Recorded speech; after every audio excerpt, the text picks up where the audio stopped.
Indian forces personnel have martyred 915 children in their unabated acts of state terrorism over the past 35 years. A report released by the research section of Kashmir Media Service on the occasion of International Day of Innocent Children, Victims of Aggression revealed that 915 children were among the 96,310 Kashmiris martyred by the Indian troops from January 1989 till date.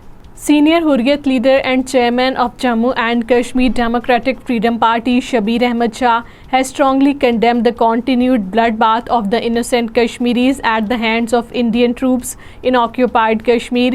In his message from the Tihar jail, Shah said that the target killing of the educated youth was part of the Indian government's policy to keep the situation boiling.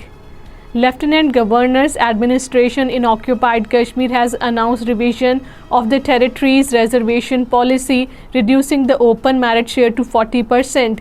This move has sparked a debate among the politicians and the civil rights activists who expressed concern about the potential impact on meritocracy. In a stunning upset, independent candidate Engineer Abdul Rashid won the Baramulla Lok Sabha seat, while the stalwarts Umar Abdullah and Mehbooba Mufti faced defeat. Analysts attribute the outcome to a growing anti-establishment and the pro-freedom sentiment.